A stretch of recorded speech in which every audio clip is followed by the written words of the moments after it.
Hello students, welcome to SSC Expert, your one-stop solution for all your SSC examination. हमारी चल रही है news to mark series और news to mark series के अंदर हम कवर कर रहे हैं आज बच्चों current affair from the date 4th of July to 11th of July 11 जुलाई से 4 जुलाई तक की करंट की न्यूज़ हम कवर करेंगे under our news to mark series.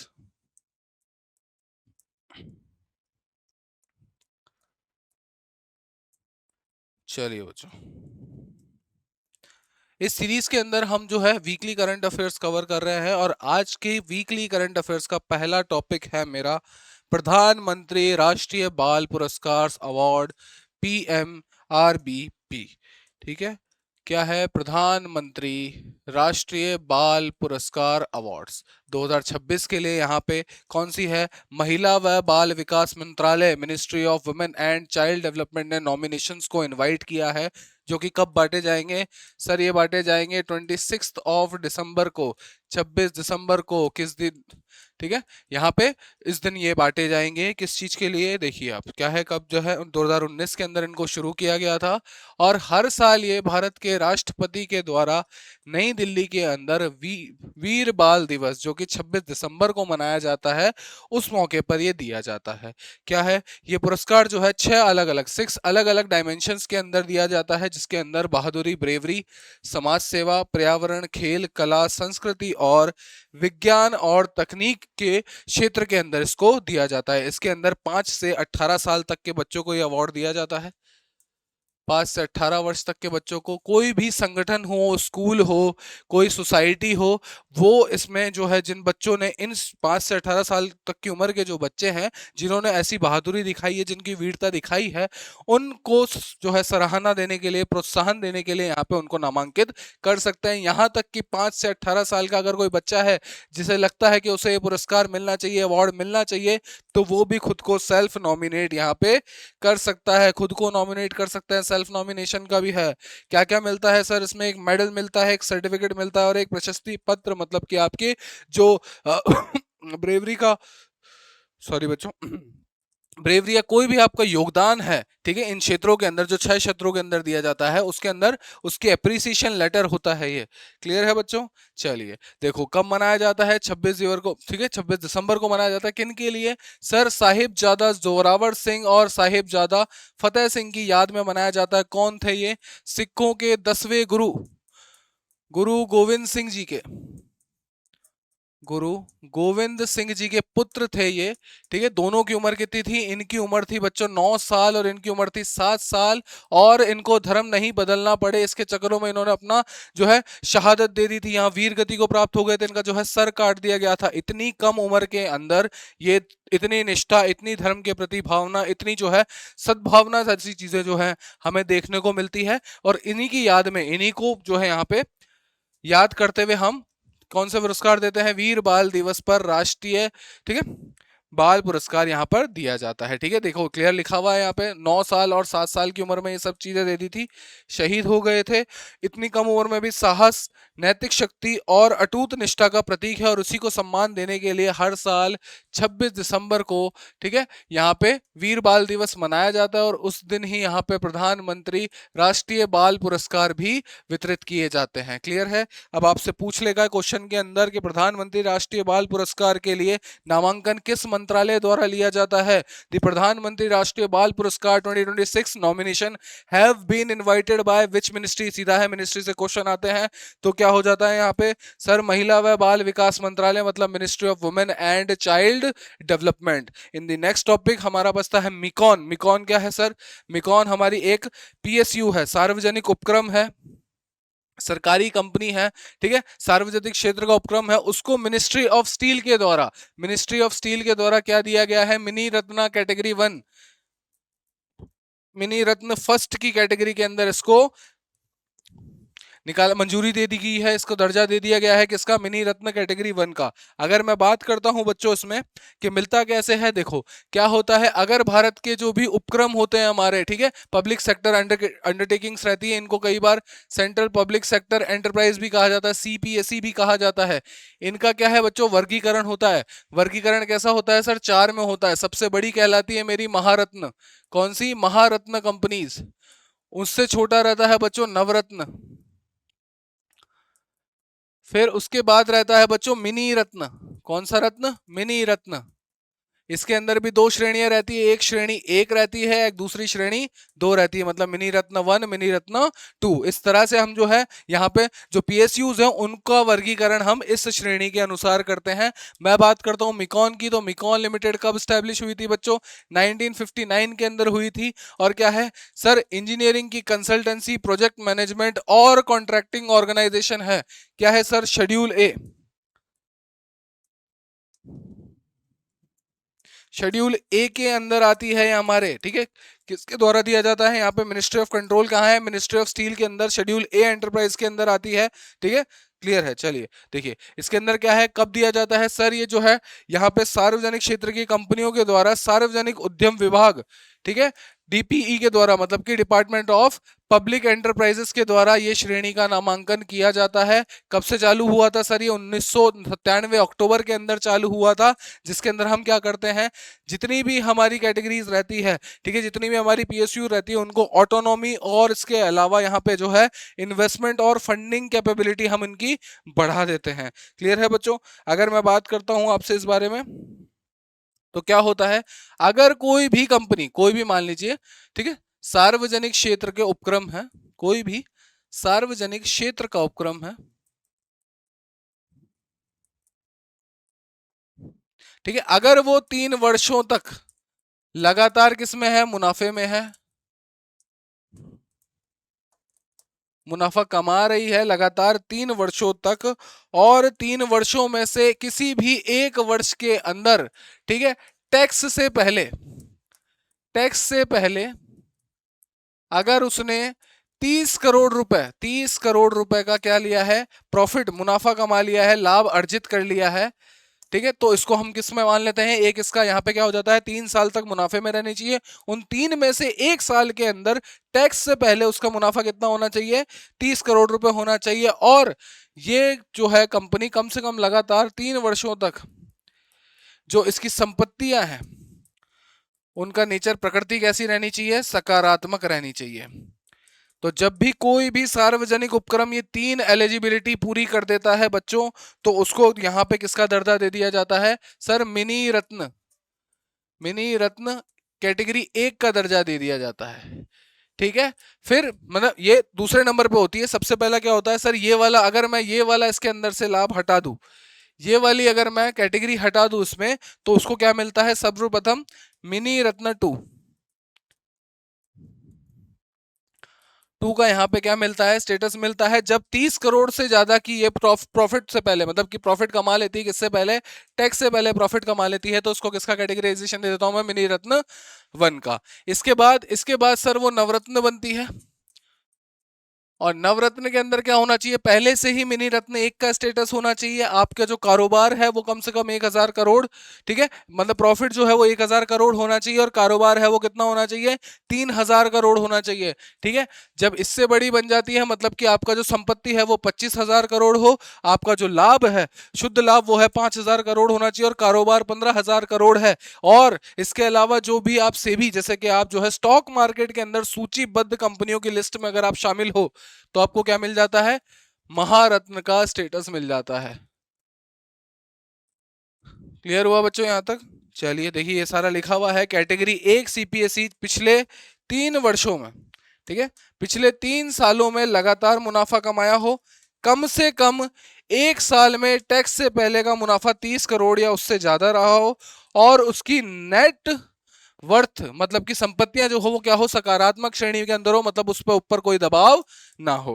ठीक है, कैटेगरी 2 के लिए पिछले 3 सालों में लगातार मुनाफा कमाया हो, और उसकी नेट वर्थ क्या हो, पॉजिटिव हो, मतलब 30 करोड़ का प्रावधान जैसे ही लग जाता है वैसे ही कैटेगरी 2 से कैटेगरी वन में आ जाती है। क्लियर है बच्चों? चलिए क्वेश्चन पूछ रहा है हमसे। सॉरी, थोड़ी सी खांसी है बच्चों। तो MECON limited has been granted mini ratna category one status by which ministry? MECON limited को मिनी रत्न कैटेगरी वन का दर्जा किस मंत्रालय द्वारा प्रदान किया गया है? तो ये किसके द्वारा है? इस्पात मंत्रालय द्वारा। अगर आपसे पूछ ले कि कोई सर विभाग कौन सा था, विभाग है हमारा sir department of public enterprises.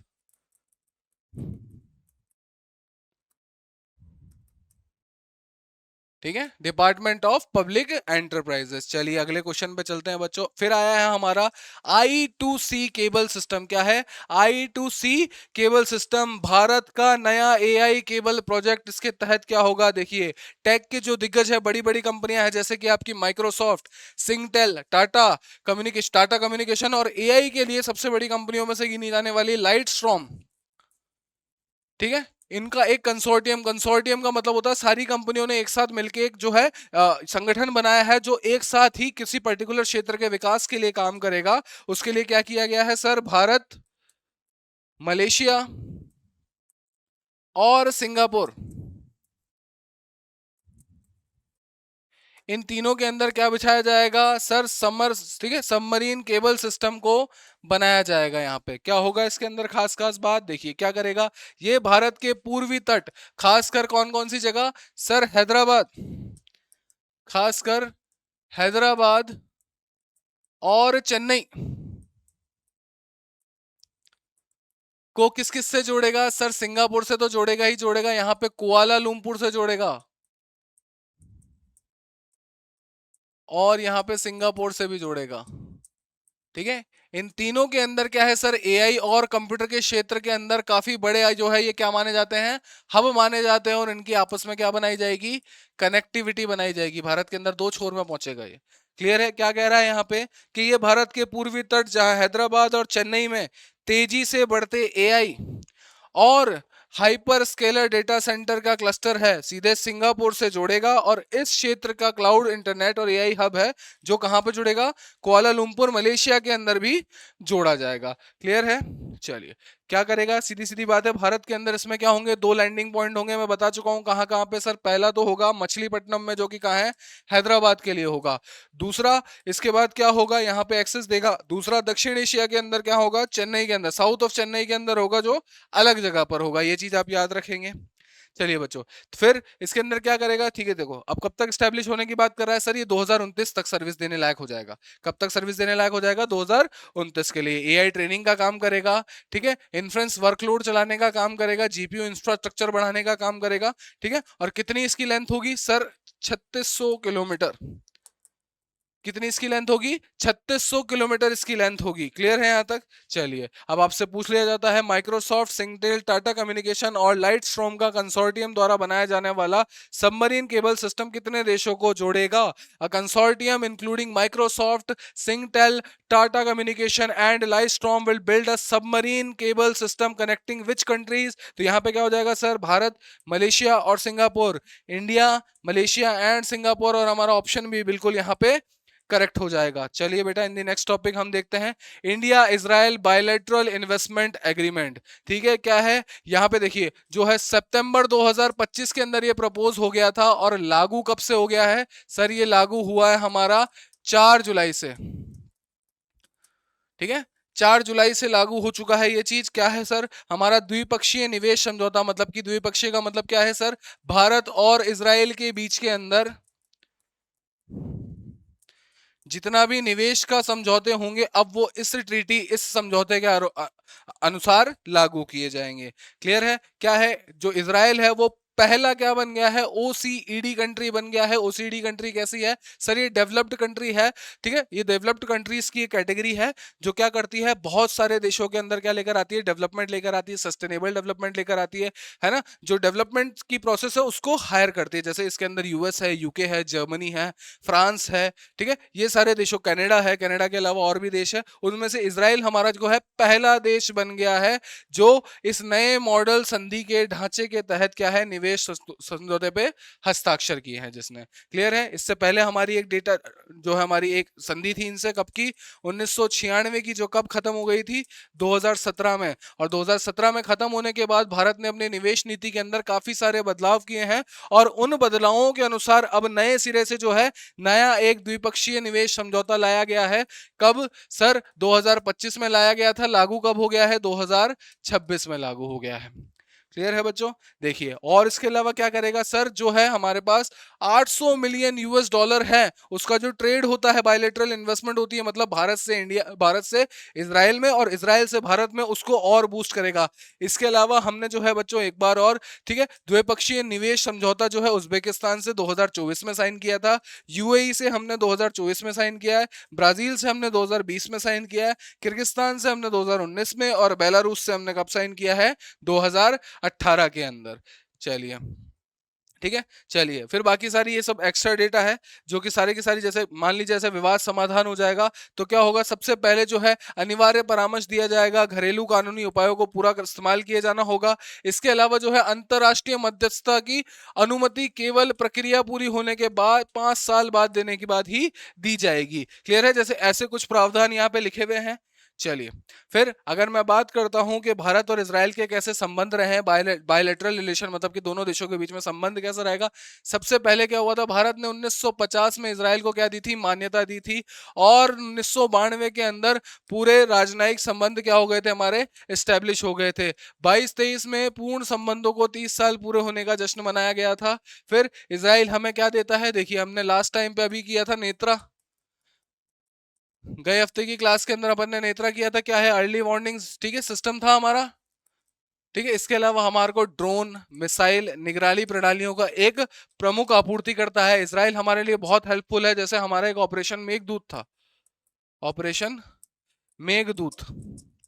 इस ऑपरेशन के अंदर हमने सियाचिन ग्लेशियर पे वापस जो है अपनी पकड़ बनाई थी। इसके अंदर जो है मिलिट्री और लॉजिस्टिकल सपोर्ट के अंदर इजराइल ने हमारा बहुत साथ दिया था। क्लियर है? आर्थिक संबंध कैसे हैं? तो कौन से? रक्षा व्यापार को छोड़कर हम जो है 6.53 बिलियन का इनसे ट्रेड करते थे। कब? 2023-24 के अंदर। 24-25 के अंदर थोड़ा सा ट्रेड गिर गया है क्योंकि हमने यूएस से कुछ ज्यादा, और हालांकि हमने जो है आत्मनिर्भर भारत के तहत हमने जो है थोड़ी सी डिपेंडेंसी क्या कर दी है? कम कर दी है। फिर मुख्य सहयोग एमओयू साइन किए हुए हैं हमने, किसमें? 7 मेमोरेंडम ऑफ अंडरस्टैंडिंग साइन किए हुए हैं, जिसके अंदर इनोवेशन, नवाचार, टेक्नोलॉजी, ठीक है, मतलब कि अपनी तकनीकी, पानी, कृषि, अंतरिक्ष और विज्ञान। ठीक है। भारत क्या है? इजराइल औद्योगिक R&D फंड I4F के अंदर कितना है? यूएस $40 मिलियन हम कर रहे हैं। इसके अलावा हम क्या करते हैं? I2U2 क्या है बेटा? इसके अंदर I2 का मतलब सर इंडिया, इजराइल, ठीक है, यूएसए और यूएई, इनका एक संघ है, क्या है? सदस्य है, जिसके अंदर अपन क्या करते हैं सर? आर्थिक और अंतरिक्ष परियोजनाओं पर क्या देते हैं? ध्यान देते हैं। इंटरनेशनल कॉर्पोरेशन है, कोऑपरेशन है यहाँ पे। ठीक है। इसके अलावा हम क्या कर रहे हैं यहाँ पे? जो डेवलपमेंट प्रोजेक्ट्स हैं, इसके अलावा स्ट्रेटेजिक जो पॉइंट्स है वहां का स्ट्रेटेजिक जो डेटा है वो भी हम यहाँ पे क्या करते हैं बच्चों? शेयर करते हैं। चलिए, क्वेश्चन आ जाता है।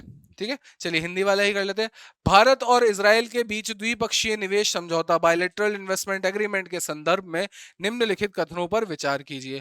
ठीक है। कि क्या हुआ है सर? सितंबर 2025 में हस्ताक्षरित बीआईए 4 जुलाई 2026 को लागू हुआ। बिल्कुल सही स्टेटमेंट है सर ये। ठीक है। इजराइल भारत के नए मॉडल संधि के ढांचे के तहत निवेश समझौते करने वाला पहला ओसीडी सदस्य देश है। बिल्कुल सही सर, ये कहा था, पहला ही है। बिल्कुल। यह समझौता 1996 की पुरानी संधि की जगह लेता है, जिसे 2017 में समाप्त कर दिया गया था। बिल्कुल सही स्टेटमेंट है। इस समझौते के तहत अंतरराष्ट्रीय मध्यस्थता बिना घरेलू उपाय को पूरा किए बगैर तुरंत कार्रवाई शुरू की जाएगी। देखो, मैंने बताया था आपको एग्रीमेंट के अंदर सबसे मेन बात क्या थी सर? कम से कम 5 वर्ष पूरे होंगे किसी भी डिस्प्यूट को,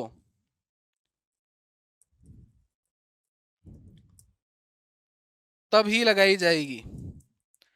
क्लियर है? तो यहाँ पे देखो, फोर्थ हमारा क्या हो जाता है? गलत हो जाता है। आंसर हो जाता है मेरा 1, 2 and 3 only. In the next topic हम देख रहे हैं क्या है? 7वें राष्ट्रीय जो है यहाँ पे जो है जल अवार्ड्स यहाँ पे शुरू हो रहे हैं, जल पुरस्कार शुरू हो रहे हैं। किसने बुलाया है सर? मिनिस्ट्री ऑफ जल शक्ति ने इसके नॉमिनेशंस मांगे हैं। कौन से? 7वें संस्करण के। किसको? राष्ट्रीय जल पुरस्कार को। ठीक है। किसके पोर्टल पे सर? राष्ट्रीय पुरस्कार पोर्टल पे। ये ज्यादा इंपॉर्टेंट है।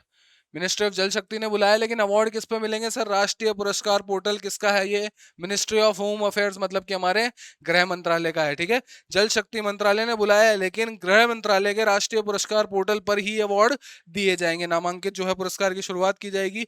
कब स्टार्ट किए गए थे? सबसे पहले इंट्रोड्यूस किए गए थे 2018 के अंदर, और अवार्ड देना कब शुरू किया था अपन ने? 2019 के अंदर। किसी भी राज्य को, किसी डिस्ट्रिक्ट को, किसी भी अर्बन लोकल बॉडी मतलब कि नगर निकायों को, डैम ओन एजेंसी, ऐसी एजेंसीज, ऐसी कंपनियां जो है बांधों की, ठीक है, बांधों का तो स्वामित्व रखती है या उनका मैनेजमेंट करती है। इसके अलावा कोई भी ऐसी इंडस्ट्री जिसने क्या काम किया हो, अच्छा काम किया हो in the field of water conservation, जल संरक्षण और मैनेजमेंट के अंदर, जिन्होंने अच्छा काम किया प्रबंधन के अंदर, वो सारे क्या हो जाते हैं इसमें?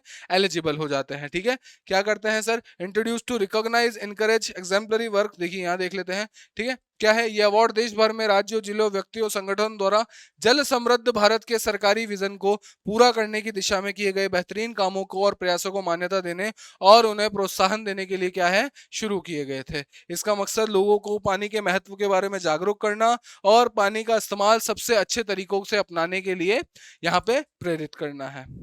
क्लियर है? यहाँ सीधा पूछ लेता है आपसे कि 7th national water awards have been launched by the ministry of Jal Shakti, किस पोर्टल पे आए हैं? तो सर क्या है? गृह मंत्रालय का राष्ट्रीय पुरस्कार portal, the national awards portal of the ministry of home affairs. चलिए इन द नेक्स्ट क्वेश्चन, यहाँ पे देखिए विक्रम 1 हमने लास्ट टाइम करा था एक अपन ने, कि जो है पहला ऐसा कौन सा जो है यहाँ पे कंपनी है जो पहली फुल्ली प्राइवेट स्पेशलाइज्ड कंपनी है? तो क्या है सर? मैंने बताया था आपको, स्काई रूट हैदराबाद बेस्ड जो है ये हमारी प्राइवेट कंपनी है, और इनका मैनेजमेंट कौन करता है? तो सर इसरो का ही एक प्राइवेट विंग है कॉल्ड दी एंट्रिक्स।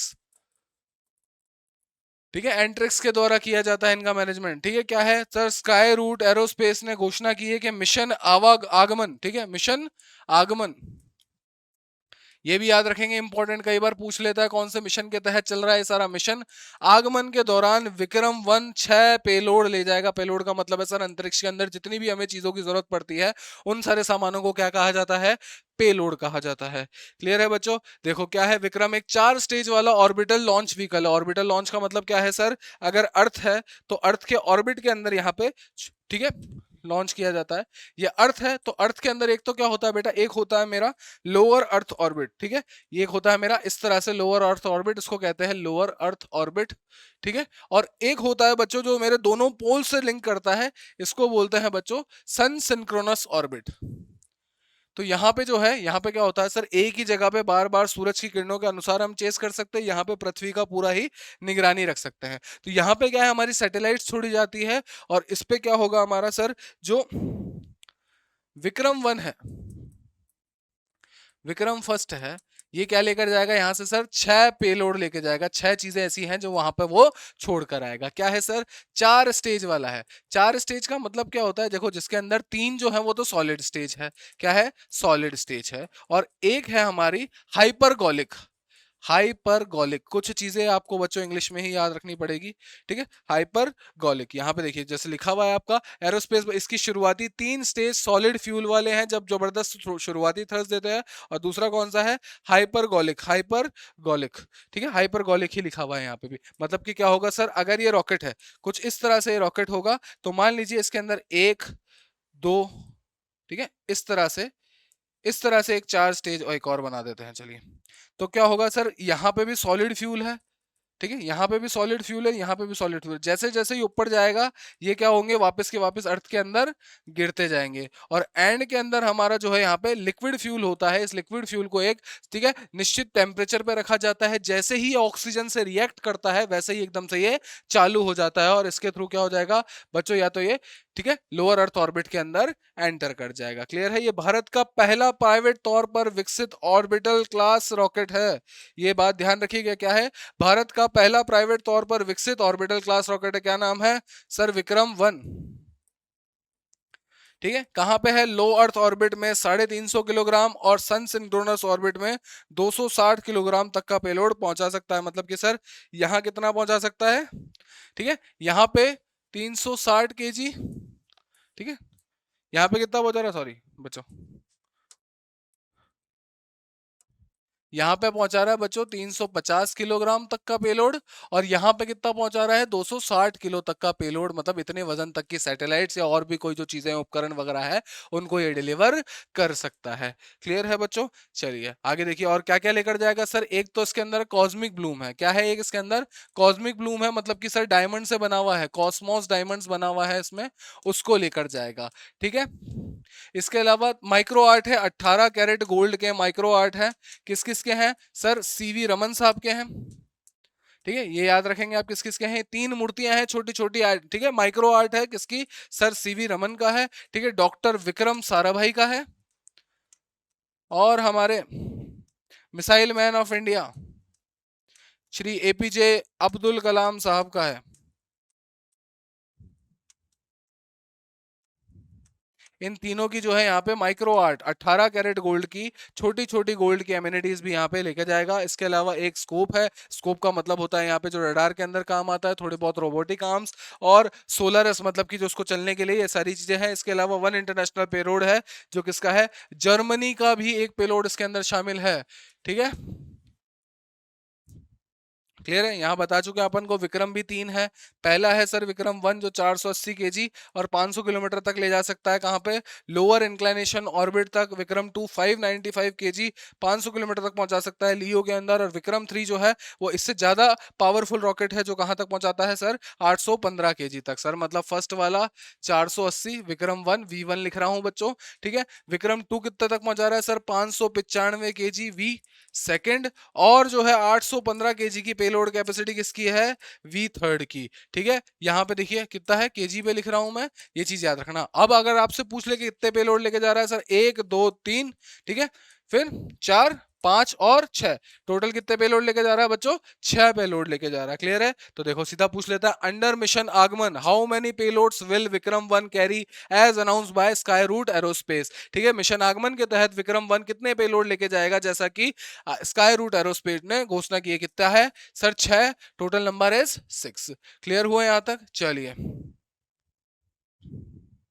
फिर यहाँ पे है आईएनएस महेंद्रगिरी। आईएनएस महेंद्रगिरी क्या है? इंडियन नेवी ने एक और कमीशन किया है। क्या नाम है? ठीक है, फ्रिगेट का। स्टेल्थ फ्रिगेट का मतलब क्या होता है सर? ये ऐसा, ये इतना बड़ा आपको ये जहाज दिख रहा है ना, ये किसी भी एनिमी के रडार में, किसी सेंसर के अंदर ये कैप्चर नहीं होता है। दुश्मन जो है इसकी लोकेशन नहीं पता लगा पाता। उस चीज को हम क्या बोलते हैं? स्टेल्थ फ्रिगेट बोलते हैं। क्या बोलते हैं बच्चों? स्टेल्थ फ्रिगेट बोलते हैं। यहाँ पे देखो स्टील्थ फ्रिगेट लिखा हुआ है। क्या मतलब होता है सर? जो दुश्मन की नजर में ना आए, स्टेल्थ फ्रिगेट है। ठीक है, इंडियन नेवी ने बनाया है। कौन सा बना है? Project 17A। 17A का मतलब आजकल मूवी चल रही है ना बहुत ट्रेंडिंग में, अल्फा।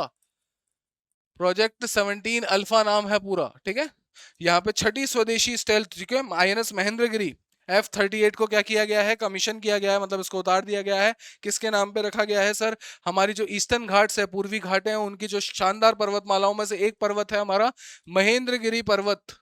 ठीक है, श्रृंखला के नाम पर रखे गए स्टेल्थ फ्रिगेट को भारतीय नौसेना के युद्धपोत डिजाइन ब्यूरो ने डिजाइन किया था, और इसे मुंबई की Mazagon dock ship builders limited के द्वारा बनाया गया है। ठीक है, किस पे चलता है सर? ये कंबाइंडली डीजल या गैस पे चलता है। ठीक है, और इसके अलावा क्या है? समुद्री मिशनों के दौरान बेहतरीन क्षमता के साथ तेज गति से काम करने में मदद करता है। ठीक है, फिर क्या है सर? स्वदेशी और अत्याधुनिक अधिकारों और सेंसर से ये लेस है। इसमें सतह और सतह से हवा में, ठीक है, सतह से सतह मतलब surface to surface, surface to surface का मतलब हो गया बच्चों, इधर भी नाव है उधर भी नाव है, दोनों सरफेस टू सरफेस पे ही हैं, उन पे हमला कर सकता है। दूसरा सर सरफेस टू एयर, मतलब कि जो प्लेन आते हैं, ठीक है, उन पे भी हमला ये कर सकता है। दोनों के दोनों हमला करने की इसके अंदर कैपेसिटी है। ठीक है, इसके अलावा क्या क्या है सर? उसमें मिसाइल सिस्टम है, एडवांस इलेक्ट्रॉनिक वॉरफेयर क्षमताएं, एंटी सबमरीन वॉरफेयर सिस्टम, मतलब कि सर इसके अलावा जो अगर नीचे कोई सबमरीन है तो उस पर भी जो है टॉर्पीडो लॉन्च, ठीक है, टॉर्पीडो से ये बच सकता है। और इसके अलावा काउंटर डिफेंस भी यहाँ पे ये कर सकता है। ठीक है, 75% से ज्यादा इसके अंदर क्या है सर? स्वदेशी पुर्जे हैं, और तकनीक से बना महेंद्रगिरी क्या है? आत्मनिर्भर भारत का क्या है? एक बेहतरीन उदाहरण है। इसके अलावा अगर आपसे पूछ लेता है प्रोजेक्ट प्रोजेक्ट 17 अल्फा क्या है? प्रोजेक्ट 17 अल्फा में क्या है सर? प्रोजेक्ट 17A के अंदर शिवालिक क्लास की फ्रिगेट्स की अगली श्रेणी है। इसके अंदर टोटल कितनी बनाई जाएगी? 7 बनाई जाएगी। ठीक है, टोटल कितनी फ्रिगेट शामिल है? 7। इनमें से 4 का निर्माण तो किनके द्वारा किया जाएगा सर? मजडॉक, ठीक है, Mazagon dock ship builders limited MDSL के अलावा, और इसके अलावा garden reach ship builders engineers मतलब GRSE के द्वारा। 4 तो ये बनाएगी मजडॉक मुंबई वाली, और 4 और 3 क्या बनाएगी कोलकाता वाली GRSE, मतलब कि यहाँ पे गार्डन रिच शिप बिल्डर्स और इंजीनियर्स लिमिटेड कोलकाता के द्वारा बनाया जाएगा। क्लियर है। युद्ध पोतों का विस्तारण कितना है? 6,670 टन है। कितना है? 149 मीटर लंबे हैं, 28 नॉट प्रति माइल की स्पीड से क्या है पहुंच सकते हैं, और क्या है 225 लोग इसमें सवार हो सकते हैं। देखो सात की सात का नाम क्या है बच्चों? यहाँ पे देखिए, पहला है मेरा INS नीलगिरी। ठीक है, पहला क्या है? नीलगिरी, INS नीलगिरी। फिर है INS उदयगिरी, एक, दो। फिर है एक मेरा INS हिमगिरी। ठीक है, इसके अलावा है एक मेरा INS तारागिरी। ठीक है, फिर हमारा जो है यहाँ पे पांचवा पड़ता है दूनागिरी।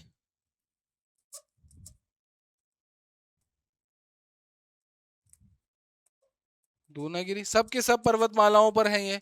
ठीक है, फिर एक पड़ता है मेरा छठा। ठीक है, छठा आ गया है मेरा INS महेंद्रगिरी। और सातवां भी मेरा किस पे है? पर्वत श्रृंखलाओं पे है। कौन सा है? INS विंध्यागिरी।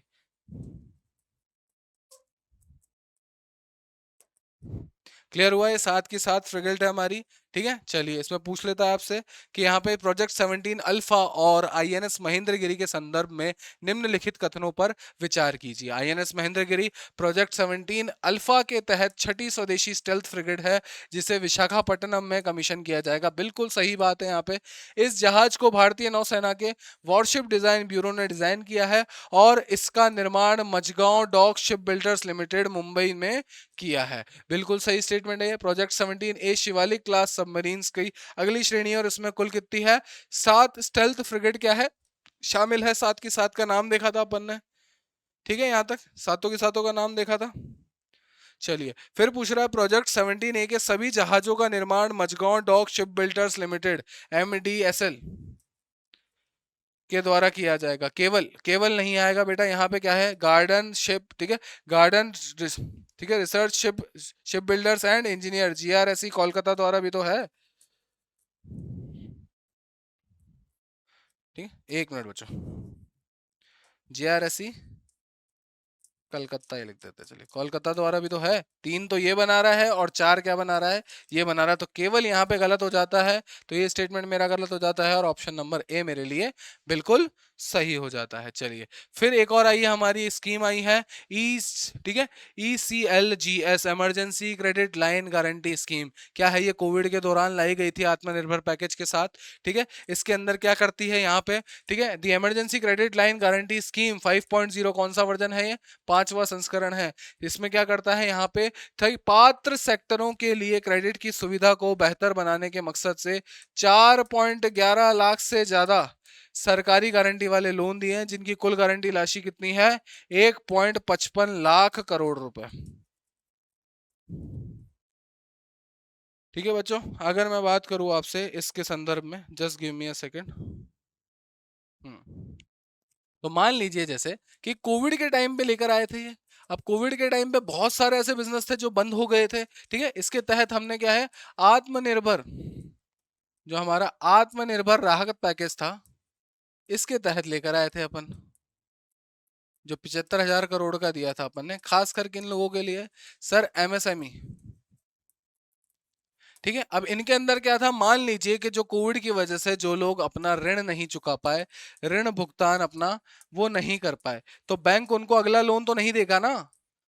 बैंक उनको अगला लोन नहीं देगा। इसी टाइम पे जो है यहाँ पे एक ट्रस्ट बनाया गया सरकार के द्वारा। यहाँ पे भारत सरकार के द्वारा क्या बनाया गया बच्चों? एक ट्रस्ट बनाया गया, और इस ट्रस्ट के तहत क्या है? गारंटी दी गई। क्या दी गई? गारंटी दी गई कि कोई बात नहीं, आप इनको जो है ऋण दे दीजिए, अगर ये भुगतान नहीं कर पाते हैं तो ऋण भुगतान की गारंटी हम देते हैं। मतलब कि क्या हुआ? ये एकदम से ये हो गया कि पैसे मैं दे दूंगा, कोई बात नहीं, भारत सरकार बोले कि मेरी गारंटी है, ये नहीं, अगर ये डिफॉल्ट करते हैं तो इनकी जगह पैसा आपको मिल जाएगा। तो इसके तहत क्या हो जाएगा कि बैंकों द्वारा नया ऋण मिल जाएगा। बैंकों द्वारा ऋण मिल जाएगा, यहाँ पे आसानी हो जाएगी। दूसरा क्या है? 1 वर्ष का यहाँ पे मॉरेटोरियम पीरियड भी दिया गया। मॉरेटोरियम का मतलब होता है कि अगर आप ईएमआई नहीं चुका पा रहे हो तो उससे ना तो आपका सिविल खराब होता है, ना ही आप पे कोई कानूनन कार्यवाही होती है, जो कि 3 महीने के लिए हर जनता को कब दिया गया था, आरबीआई के द्वारा प्रदान किया गया था ड्यूरिंग दी कोविड पीरियड के अंदर। क्लियर है बच्चों? तो ये ध्यान रखना कि क्या है, ठीक है। यहाँ पे कब शुरू हुआ था, देखो बताया हुआ है कोविड-19 महामारी के दौरान शुरू किया गया था। इस स्कीम का मकसद क्या है, उन बिजनेस को अतिरिक्त वर्किंग कैपिटल सपोर्ट, मतलब कि ऋण की बात कर रहा है, ठीक है। वर्किंग कैपिटल सपोर्ट मतलब कि जो लोन वो नहीं चुका पा रहे हैं उसके अतिरिक्त एक और लोन दे देना यहाँ पे, जो अस्थायी वित्तीय दबाव का सामना कर रहे हैं। 2026, ठीक है, में शुरू की गई, ठीक है। 2026 में तो अभी कौन सी आ रही है, अभी ये 5वां वेरिएशन आ रहा है। पश्चिम एशिया में चल रहे संघर्षों के कारण पैदा हुई रुकावटें से एमएसएमई, ठीक है, और एविएशन सेक्टर मतलब कि एयरलाइन सेक्टर के अंदर, ठीक है, पहले सिर्फ एमएसएमई के लिए था, इस बार इसको एयरलाइन सेक्टर के लिए भी लेकर आया गया है, नॉन एमएसएमई के लिए भी वहां लेकर आया गया है। वित्तीय दिक्कतों को क्या करती है, ये दूर करती है।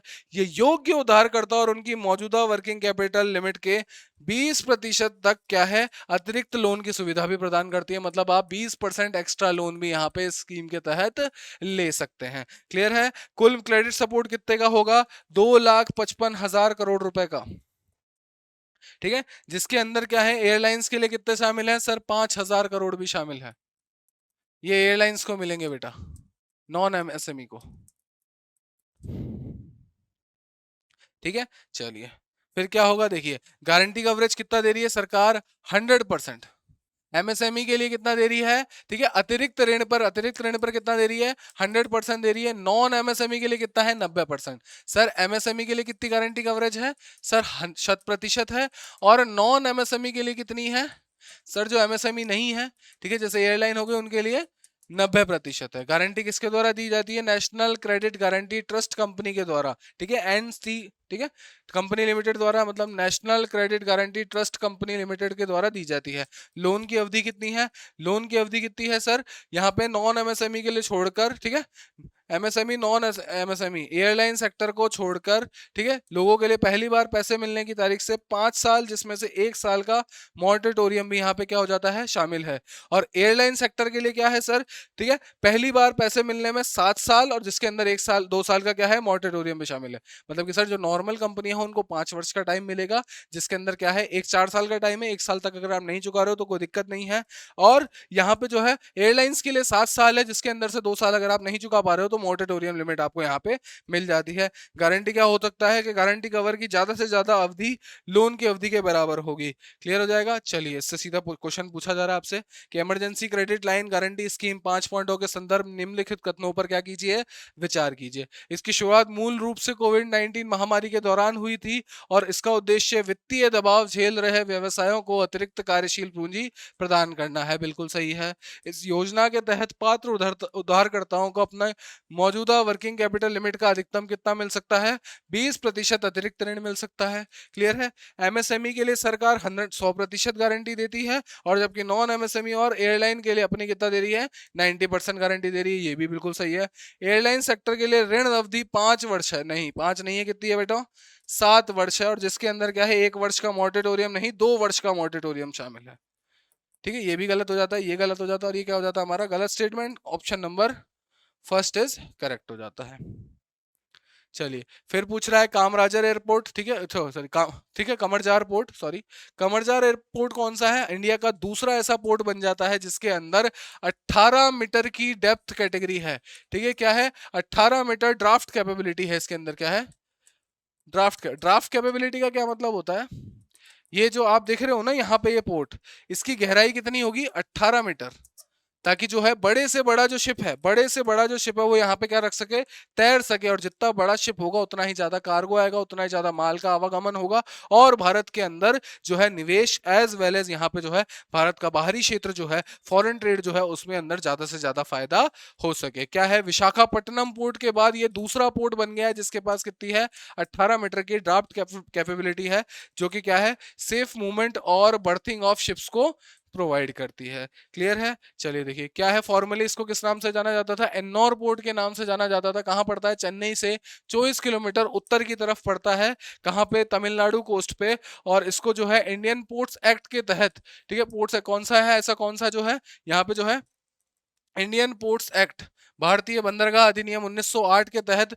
कब ले लिया गया था, डिक्लेयर कर दिया गया था? 1999 के अंदर एक जो है मेजर पोर्ट, ठीक है, प्रमुख बंदरगाह क्या कर दिया गया था, घोषित कर दिया गया था। कितने हैं भारत में प्रमुख बंदरगाह? सर टोटल 14 प्रमुख बंदरगाह है, ठीक है। और यहाँ पे क्या किया गया है, 440 करोड़ रुपए खर्च करके इसको क्या बनाया गया है, नेविगेशन चैनलों और बर्थ को क्या किया गया है, गहरा किया गया है, ठीक है। तो चलिए बिल्कुल यहाँ तक ध्यान रखेंगे अपन। इसकी कितनी है देखिए, यहाँ पे अगर आपसे पूछ लेता है कि इसकी क्षमता कितनी है, 1,70,000 डेड वेट टनेज है इसकी, ठीक है। डीडब्ल्यूटी इतनी है इसमें। अब भारत के अंदर पूछ ले, 14 मेजर पोर्ट्स हैं, 14 प्रमुख पोर्ट्स हैं और 200 माइनर पोर्ट्स हैं। 14 प्रमुख पोर्ट्स हैं, 200 माइनर पोर्ट्स हैं, जिसके अंदर क्या है आपका, ठीक है, बहुत सारी चीजें जैसे गलत है बेया पोर्ट है, यहाँ पे वाधवन पोर्ट है, ये सारी हैं, ठीक है। इसके अंदर क्या होता है कि सर 96% जो है यहाँ पे क्या है, 96% ट्रेड और चौथा, ठीक है, 60% अपनी वैल्यू का इन्हीं पोर्ट्स के थ्रू होता है। कहाँ कहाँ है सर, कांडला है एक तो हमारा, ठीक है। कांडला के अलावा यहाँ पे मेरा जवाहरलाल नेहरू पोर्ट है, ठीक है। यहाँ पे मुंबई पोर्ट है, जवाहरलाल नेहरू पोर्ट है, एक मेरा कांडला हो जाता है, पहला कांडला, ठीक है। दूसरा यहाँ पे क्या गुजरात में पड़ता है, दूसरा है मेरा मुंबई पोर्ट, तीसरा है मेरा जवाहरलाल नेहरू पोर्ट, फिर मारमागांव है, इसके बाद मैंगलोर पोर्ट है, फिर कोच्चि पोर्ट है, फिर तुतुकोरिन पोर्ट है, फिर क्या है एन्नौर पोर्ट, क्या है कमरजार पोर्ट है हमारा यहाँ पे कौन सा 8वें नंबर का, फिर विशाखापट्टनम पोर्ट है, पारादीप पोर्ट है और कोलकाता पोर्ट है, ठीक है। बाकी के 3 जो माइनर है वो हमारे पास कहाँ पड़ते हैं, एक पड़ते हैं सर मेरे पास कहाँ पे है, ठीक है, ठीक है, वाधवन पोर्ट है, कहाँ पे, ग्रीनफील्ड पोर्ट है, यहाँ पे पड़ता है एक वाधवन पोर्ट है, वाधवन पोर्ट। और एक मेरे पास महाराष्ट्र के अंदर पड़ता है बेटा वाधवन पोर्ट, यहाँ पे एमएच के अंदर, ठीक है। और एक इसके अलावा मेरे पास अंडमान एंड निकोबार आइलैंड के अंदर भी मेरे पास एक पोर्ट पड़ता है, ठीक है, जिसका नाम है गलाथिया, गलाथिया, ठीक है। इनको आप याद रखेंगे। चलिए आगे चलते हैं बेटा, कार, ठीक है। कमराजार पोर्ट हाल ही में ये 18 मीटर ड्राफ्ट क्षमता हासिल करने वाला भारत का दूसरा प्रमुख पोर्ट बना है। ये उपलब्धि किस पोर्ट के बाद प्राप्त हुई, ये है विशाखापट्टनम पोर्ट के बाद। इसके बाद विशाखापट्टनम पोर्ट के बाद, विशाखापट्टनम पोर्ट के पास पहले से ही 18 मीटर डेप्थ है, ठीक है। इसके बाद अब दूसरा बना है हमारा कौन सा, ठीक है, कामराजार पोर्ट। चलिए मिजोरम का जो है हमारा नेशनल हिस्ट्री म्यूजियम को क्या है, डेजिग्नेटेड रिपोजिटरी हमने डिक्लेयर कर दिया है, किसके तहत, हमारा जो है बायोलॉजिकल एक्ट, डाइवर्सिटी एक्ट 2002 के सेक्शन 39 के तहत हमने क्या कर दिया है इसको, ठीक है, 21st डेजिग्नेटेड रिपोजिटरी कर दिया है। मतलब कि अब जो है ये क्या कर सकता है, जितने भी बायोलॉजिकल अवशेष मिलेंगे उनका संरक्षण कर सकता है, भले ही वो आर्कियोलॉजिकल सर्वे से मिले, भले ही वो किसी कंपनी से अधीन लिया जाए, भले ही वो किसी स्मगलर से छीना जाए, तो इन सब का अधिकार कहाँ मिल जाएगा हमारा, यहाँ पे किसको मिल जाएगा, मिजोरम का नेचुरल हिस्ट्री ऑफ म्यूजियम को मिल जाएगा, ठीक है। क्या होते हैं हमारे भारत की जैव विविधता प्रबंधन के ढांचे का एक अहम हिस्सा है, जिसके तहत क्या होता है, जो वैज्ञानिक शोध रिसर्च संरक्षण के लिए प्रमाणित जैविक नमूनों को क्या रखती है, सुरक्षित रखती है, ठीक है। अब देखो कि क्या है, किसी नए टेक्सॉन या जीवों के समूह खोज करने वाले व्यक्ति के लिए बहुत ज्यादा जरूरी हो जाती है रिपोजिटरी वगैरह। कब बनाया गया था इसको, मिजोरम यूनिवर्सिटी में 2022 के अंदर इसको बनाया गया था, जहां पे देख सकते हो आप, देखो यहाँ पे पत्तों के जो पोर्ट है वो देखे हुए हैं, यहाँ पे देखिए स्नेक्स की काफी सारी ऐसी वैरायटी है जो बहुत रेयर गिनी जाती है, उनको यहाँ पे चूज किया गया है, ठीक है। यहाँ पे क्या हो गया, माइक्रोफंगी हो गए, टेरिडोफाइट्स हो गए, मॉथ्स हो गए, बीटल्स हो गए, ठीक है। इन सब के लिए बारे में क्या है, कीड़े मकोड़े, मतलब कीड़े मकोड़े, आई मीन दैट कि इन अ सेंसिफिकल वे, बायोलॉजिकल सर्वे के अकॉर्डिंग जो है आप इनकी स्टडी यहाँ पे कर सकते हो, ठीक है। क्लियर है, क्या बोलेगा आपसे, बायोलॉजिकल डाइवर्सिटी एक्ट 2002 की धारा 39 के तहत भारत का 21वां डेजिग्नेटेड रिपोजिटरी किसको घोषित किया गया है, मिजोरम का नेशनल हिस्ट्री म्यूजियम। अब देखिए इंपॉर्टेंट न्यूज इस बार की, इस बार आती है हमारी नाटो समिट्स, ठीक है। क्या है नाटो का full form, sir North Atlantic Treaty Organization, North Atlantic Treaty Organization, ठीक है। 32 कितने हैं, 32 मेंबर है, शुरुआत में 12 ही थे बच्चों, अब कितने हो चुके हैं, 32 मेंबर हो चुके हैं। लास्ट किसने ज्वाइन किया था, सर लास्ट स्वीडन ने किया था 2024 में, ठीक है। इसकी अभी मीटिंग हुई है, कहाँ पे हुई है, अंकारा तुर्की की राजधानी के अंदर जो है इसकी क्या हुई है, यहाँ पे मीटिंग हुई है, जिसके अंदर क्या किया गया है, आयरन क्लैड कमिटमेंट, ठीक है। आयरन क्लैड कमिटमेंट किसके जुड़ा हुआ है, सर वॉशिंगटन टीट्री, ठीक है। वॉशिंगटन संधि जो है इसके आर्टिकल 5 के तहत, अनुच्छेद 5 के तहत किया गया है, ठीक है, इसका मतलब होता है कलेक्टिव सिक्योरिटी। कलेक्टिव सिक्योरिटी का मतलब है, जैसे मान लीजिए मैं हूं और मेरे जैसे 10 लोग और हैं, हम में से किसी एक पे भी हमला होता है तो इसको मैं क्या मानूंगा, सबकी सब पे हमला किया गया है। एक पे हमला मतलब सब पर हमला। क्लियर है? यहाँ पे देखिए लिखा हुआ भी है, एक पर हमला मतलब सब पर हमला। यहाँ पे देखिए सारे के सारे फाउंडिंग मेंबर्स हैं, ये देखिए मुंह फुला के बैठे रहते हैं हमेशा। ठीक है, ट्रम्प साहब। ठीक है, देखो मेंबर स्टेट्स इसके सारे हैं यहाँ पे।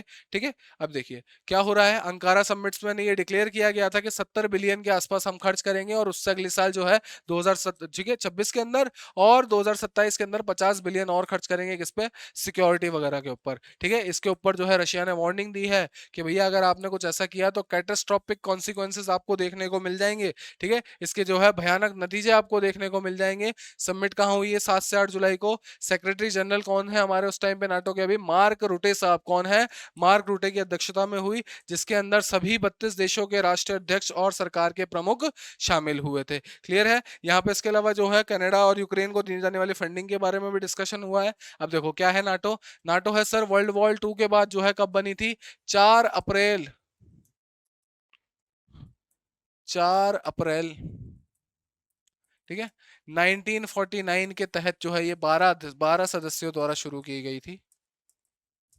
जिसके अंदर प्रमुख कौन कौन है सर? प्रमुख तो एक तो होगा ही sir, USA, UK, France, France के अलावा है हमारा बेटा नॉर्वे है, देखिए लग्जमबर्ग है, नीदरलैंड है, नॉर्वे है, पोर्चुगल है, ठीक है, बेल्जियम है, कनाडा है, डेनमार्क है, ठीक है, आइसलैंड है और इटली है। बाकी सबके नाम यहाँ पे लिखे हुए हैं इनके द्वारा है। ठीक है, कहाँ है इसका हेडक्वार्टर, कहाँ है, मुख्यालय कहाँ है सर? ब्रसल्स में है।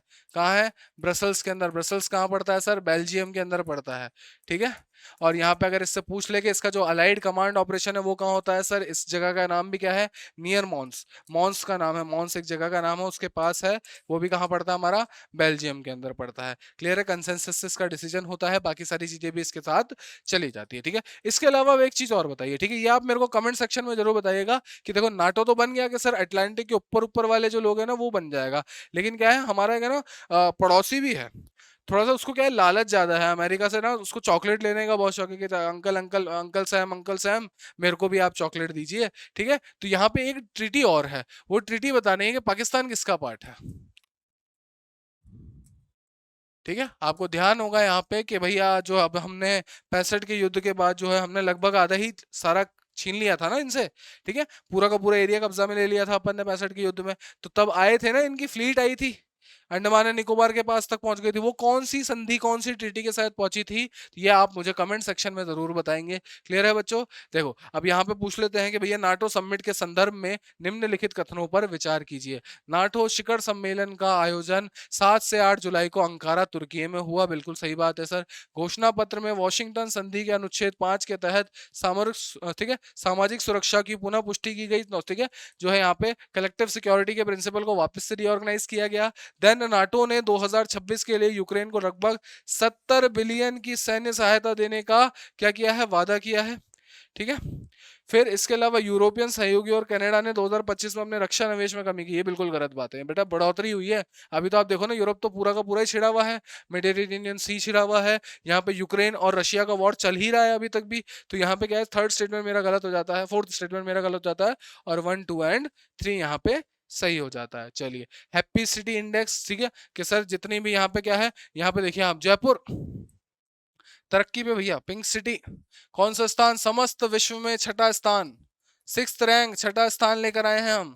ठीक है, सबसे खुशनुमा यहाँ पे क्या है, जयपुर ने एक उल्लेखनीय वैश्विक उपलब्धि हासिल की है। हैप्पी सिटी इंडेक्स में शीर्ष 10 शहरों के अंदर जगह बनाई है जयपुर ने अपनी। ठीक है, एकमात्र भारतीय शहर है जिसकी जगह इस पे बनी है, और विश्व स्तर पर क्या बना है, छठा है। पहले नंबर पे कौन सा रहा है सर? पहले नंबर पे रहा है मेरा लंदन। पहले नंबर पे कौन सा रहा है, हैप्पीएस्ट सिटी कौन सी है वर्ल्ड की? Sir London. सेकंड है सर मेरी न्यूयॉर्क सिटी। ठीक है, थर्ड पे है बेटा पेरिस, फोर्थ पे है बेटा टोक्यो, फिर हमसे पहले पड़ता है मैड्रिड। मैड्रिड कहाँ है? स्पेन के अंदर है। और छठे नंबर पे आते हैं बच्चों हम, मतलब कि जयपुर। जयपुर किससे, देखो आप, रोम से पहले है, रोम हमसे पीछे है। ठीक है, रोम के अलावा आप देखोगे दुबई भी हमसे पीछे है भैया, फालतू लोग बाग भागते हैं, बर्लिन जर्मनी। ठीक है, और इसके अलावा बार्सिलोना स्पेन। ठीक है, तो याद रखिएगा ये सारा का सारा स्टेटमेंट क्या है, हैप्पी सिटी इंडेक्स 2026 में शीर्ष 10 में शामिल होने वाले एकमात्र भारतीय शहर कौन सा है बच्चों?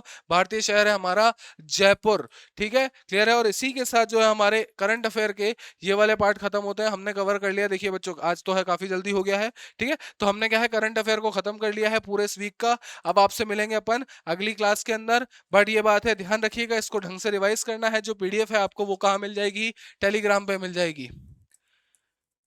ठीक है, टेलीग्राम पे आपको मिल जाएगी। याद क्या रखना है सर? एक ही चीज, लाइक शेयर एंड सब्सक्राइब। और ये बात ध्यान रखिएगा, आप मैंने पूछा है आपसे, पाकिस्तान ने कौन सी संधि का पार्ट है? कौन सी संधि, कौन सी ट्रीटी, विच ट्रीटी है साइंड बाय पाकिस्तान, जिसके तहत जो है 65 के युद्ध के अंदर जो है यूएसए ने पाकिस्तान का साथ दिया था। ठीक है, ये आप कमेंट सेक्शन में जरूर बताएंगे। और याद रखिए, जुड़े रहिए, लगातार रिवाइज करते रहिए।